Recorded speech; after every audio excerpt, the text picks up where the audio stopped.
대한민국이 아니라 지구에 산다는 게 지옥처럼 점점 이제 괴로움의 연속이고요.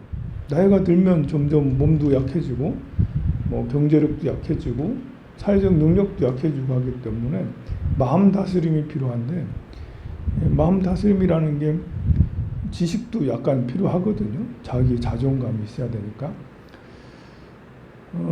이렇게 남아공 같은 데가 요즘에 이슈로 떠오르고 그러는데, 남아공 폭동이 정말 장난이 아니에요.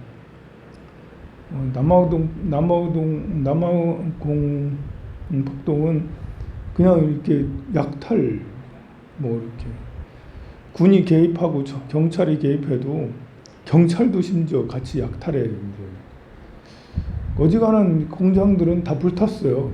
우리 거기에 삼성, LG 공장들이 있었는데 그 공장 다 불타고요. 현지에서 사업하는 사업체들도 있었는데 다 불타고요.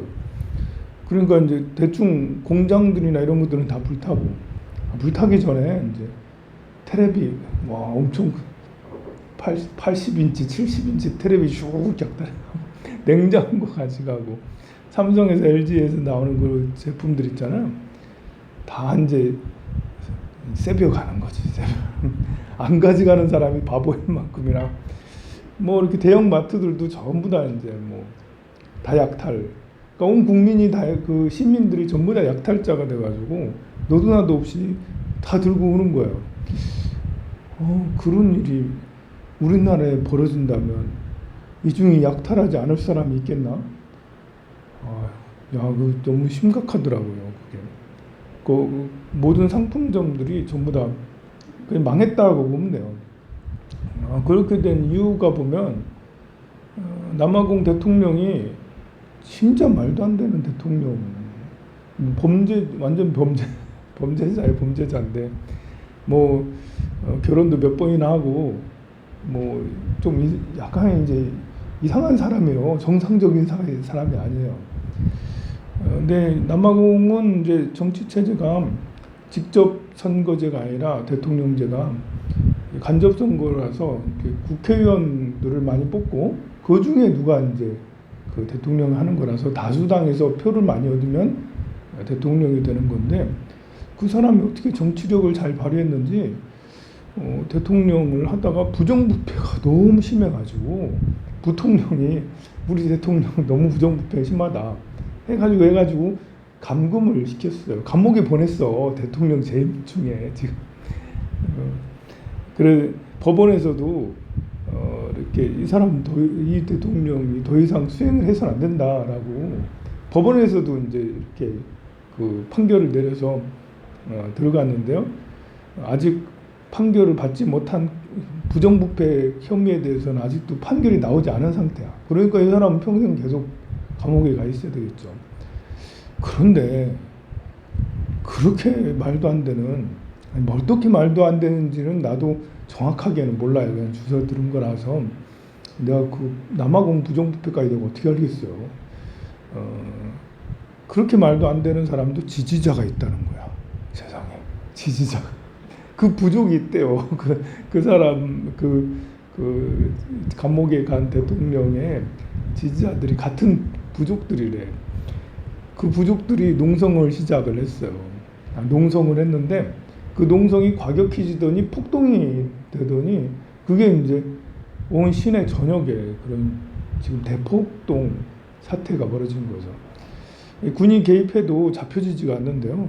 워낙 이제 너무 폭동이 이렇게 너도 나도 폭동이, 그 가만 보면 너무 오랫동안 코로나 때문에 그런 것 같아요.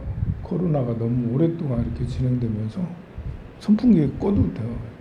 꺼주세요, 선풍기 좀. 네, 바람이 세서 마이크 소리에 지장이 되는 것 같아요.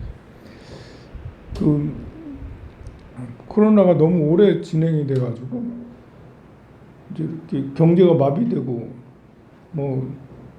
전부 다 락다운 시키고 이러니까 이제 국민들이 너무 힘들어지는 거잖아요. 그래서 이런 소요 사태가 생기는 것 같아요. 이게 조금 더 진행되면 다른 나라들도 그러지 않겠나. 그렇게 위험한 나라들이 이제 레바논 같은 데가 그렇게 또 위험하거든요. 레바논은 조그만 나라이긴 하지만 거기도 가만 보면 정치력의 부재인 거예요. 남아공도 정치가 이상해서 이상한 대통령 해놓고 대통령 재임 중에 뭐 탄핵이라고 하기는 좀 애매하지. 그거는 법원에서 결정됐으니까. 근데 레바논 같은 경우는 종교가 이제 뭐 이렇게 개입돼서 거의 무정부 상태인 거예요. 각각의 이슬람 대표적으로 이슬람이 많잖아요. 기독교도 많고. 근데 그런 종교 대표들이 지도자를 하다 보니까 자기네 종교를 더 중요하게 여기고 자기네 종파가 더 중요하게 자기네 정치 입장이 더 중요하게 여기고 민생은 거의 살피지 않은 상태가 돼서 레바논 또 작년에 그 무슨 폭파 사태가 있었잖아요. 엄청 큰 대폭발이 일어났었잖아요. 그 이후로 정치까지 안 좋아져 가지고 거기도 거의 폭동이 일어나기 바로 직전의 상태라고 할 만큼 힘들다고 그래요. 또 인도네시아 같은 데를 가보면 인도네시아 이렇게 3차 그 코로나 대유행으로 이 앞전에 죽은 사람보다 지금 죽은 사람이 너무 많아가지고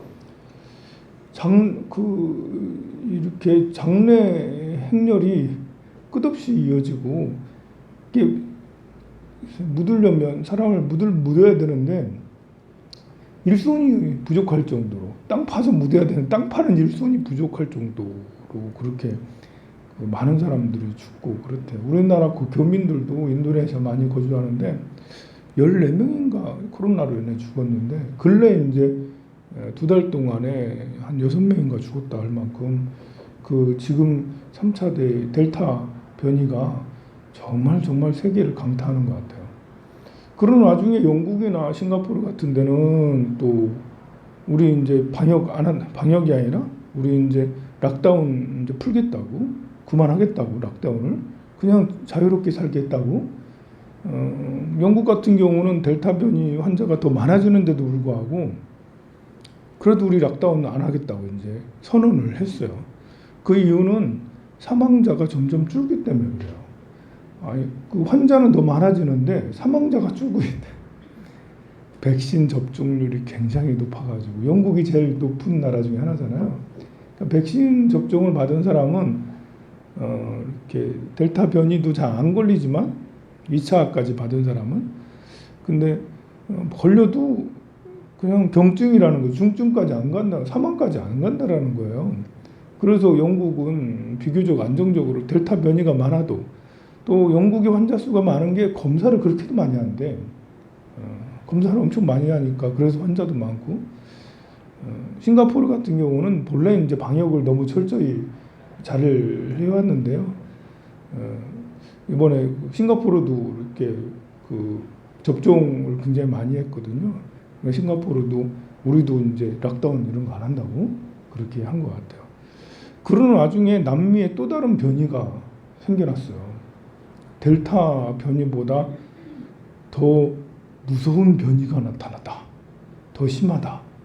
그런 소문도 날 정도로 페루에는 이제 새로 코로나 환자들 중에 81%가 이 변이로 걸려서 코로나 확진을 이룬다 하거든요. 그러니까 처음에는 영국 무슨 뭐 변이 하다가 그러다 인도 변이가 델타 변이가 됐잖아. 다시 또 이제 페루에 다른 변이가 남미지 중남미 지역에 다른 변이가 또 나타나서 야 이거 계속해서 이렇게 하는 게 아닌가 이런 생각이 드는데 뭐 레바논이든 남아공이든 그 인도네시아든 이런 나라들은 사실 백신 접종을 많이 못해서 이렇게 더 어려워지고 힘든 것 같아요. 잘 사는 나라들은 백신 확보를 좀 더 많이 해서 영국처럼 뭐 많이 걸려도 상관없어 이러면서 우리 괜찮아 이제 락다운 풀어 안 해 그런 거 그렇게 되고 가난한 나라는 백신 확보를 못하고 접종률도 떨어지고 이러다 보니까 뭐 폭동 수준까지 남아공 이미 폭동된 거고 뭐 언제 뭐 인도네시아도 폭동이 일어날지 모르겠죠. 정부에서는 굉장히 강력하게 방역을 얘기를 하죠. 아예 식당 같은 거 열지 못하게 하고 이동하지 못하게 하고. 우리나라도 지금 방역이 좀 수준이 높아졌잖아요. 두 사람까지밖에 못 모이니까 우리나라도 이제 우리나라 많이 참고 있죠. 다행히 이제 우리나라는 정치적으로 비교적 안정적이라고 할 수가 있고, 뭐 수출 이런 것들은 이제 더 많이 돼 있어서 하고 있어서 뭐 이렇게 소상공인과 중소기업, 수출 안 하는 중소기업 이런 데는 힘들지만 수출하는 대기업들은 뭐 거기 근무하는 사람들은 뭐 그런 대로 지내고 있어요. 그리고 정치적으로도 비교적 이렇게 안정이 돼 있고, 그래서 이제 우리나라는 폭동까지는 아닌데 그냥 불평 불만은 많지. 이 락다운 지긋지긋한 그 몇 명 이상 모이지 말라 집합금지 이런 거 있잖아요. 그나마 전 세계 다른 나라들을 살펴보면 우리나라는 굉장히 나은 편이다. 이런 우리가 힘들 때는 비교해서 이렇게 하면 좋을 것 같아요. 또 역시 그렇다고 불만이 없는 건 아니죠. 우리 정부에서 다른 나라들처럼 선진국처럼 우리도 이렇게 백신 확보를 제대로 많이 좀 해줄 것이지. 지금 백신 확보가 제대로 안 돼가지고 이렇게 60대는 거의 다 맞았고 군인들도 다 맞았고 하는데 우리 같은 사람은 아직 멀었다니까. 이 40, 50대 이런 사람들이 더 힘들다니까 이게. 백신은 빨리 맞아야. 그런데도 불구하고 백신을 안 맞겠다라고 하는 사람들도 선진국에서는 굉장히 많은가 봐요. 우리나라 사람들 중에서도 있겠죠. 저는 아스트라제네카를 정부에서 이렇게 다 이유가 있어서 우리 아스트라제네카를 안 맞겠다라고 그렇게 했겠지만 저는 참 이제 그 정책이 참 잘못된 정책이다 생각이 들어요. 파이자보다 아스트라제네카가 이렇게 부작용이 조금 더 있었겠지만 사실 부작용은 라면 한 번 더 먹은 게 더 나쁘거든요. 근데 백신 접종보다 라면 먹어가지고 죽은 사람이 더 많을 거야. 저는 그렇게 생각을 해요.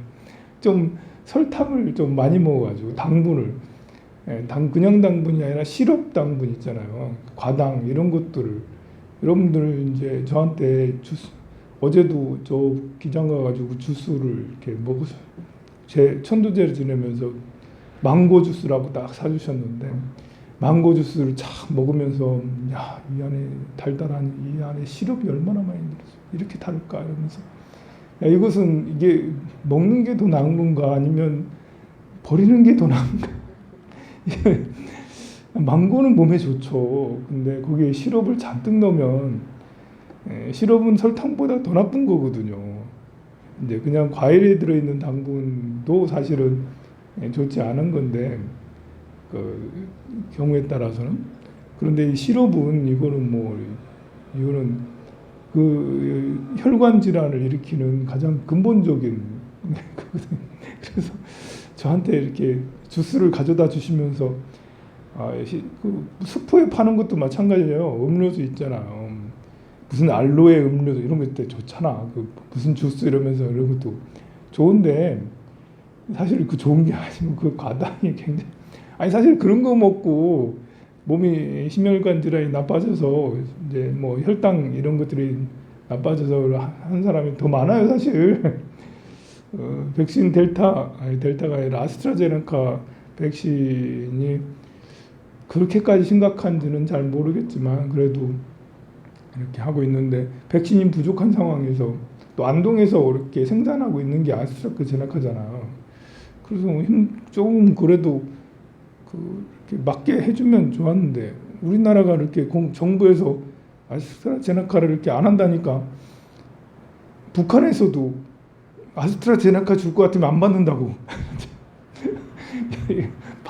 북한에는 이제 그 백신을 전혀 이렇게 보급받지 확보율이 0%잖아 북한은. 야, 정말 북한은 정말 힘든 것 같아요. 외교력이 정말 바닥이라 그런지 어떻게 백신 확보를 0% 하나도 확보를 못해. 그래서 우리나라 정부에서 문 대통령이 지난번에 얘기했잖아요. 북한에도 우리가 좀 여유가 된다면 할 수 있다면 주고 싶다 이렇게 했는데 북한에서 답변이 우리 아스트라제네카 주면 안 받는다고. 아이고 참 난감합니다 이게. 그런 아스트라제네카만 괜히 이상한 이제 맞지 말아야 되는 이상한 것이 돼버렸는데 백신이 많고 넘쳐나면 괜찮은데 많이 부족한 상황에서 델타 변이가 지금 이제 많아져서 확진자가 1,600명이 넘고 2,000여 명까지 넘을 수 있다라는 그런 생각이 든다면 백신이 정말 중요한데라는 그런 생각도 들고 그래요. 이렇게 선진국 사이에서는 백신이 이렇게 이상한 소문이 돌아서 백신 부작용을 논하고 그렇게 하는데 부작용이 있을 수 있죠. 당연히 몸 안에 다른 것이 이물질이 들어가는데 그냥 물 준 사람마저도 부작용이 있는 사람은 부작용이 그냥 물만 넣어도 어떤 사람은 부작용으로 죽는 사람이 있을 수 있는 거예요. 그런데 그래도 이렇게 그 부작용이 있다 하더라도 몸 관리를 잘해야죠. 우리 절에도 그 백신 부작용으로 인해서 이렇게 지금 병원에 입원해 가지고 고생하시는 분이 계시잖아. 그 보살님이 빨리 건강을 되찾기를 바라고요. 그런 거 보면 평상시에 몸 관리가 제일 중요한 것 같아요. 예, 여러분들께 고기보다는 두부를 많이 드세요. 콩을 많이 먹으면 좋은데 콩은 이렇게 푹 익어야 되거든요. 콩이 덜 익으면 독이 돼요.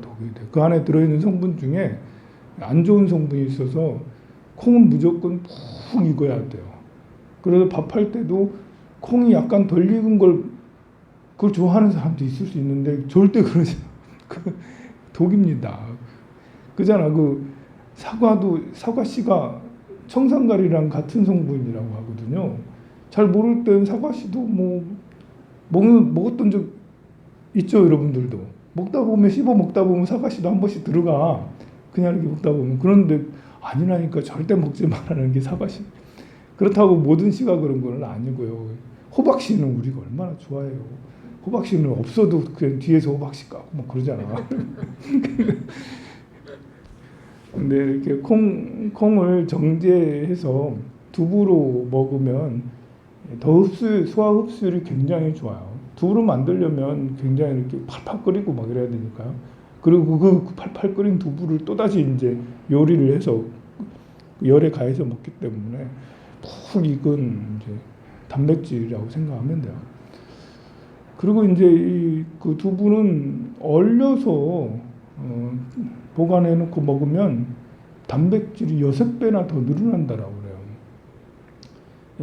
그 육고기의 단백질은 콜레스테롤 수치가 높기 때문에 우리 심혈관 질환을 일으키는 근본적인 그리고 내장 지방을 더 쌓이게 하는 이렇게 그런 안 좋은 역할도 많이 하는데요. 그런데 두부 단백질은 콜레스테롤이 거의 없고요. 아니 오히려 콜레스테롤을 배출시켜요. 몸 안에 독소를 오히려 빼주고 막 그러거든요.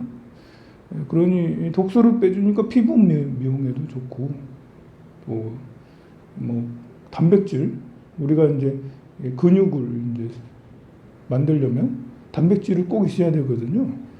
근육질이 되고 싶다면 그러면 이제 단백질을 꼭 먹어야 되는데 그 단백질을 두부로서 이렇게 보충을 한다면 큰 도움이 될 거예요. 그리고 이 두부는 또 말려 먹으면 또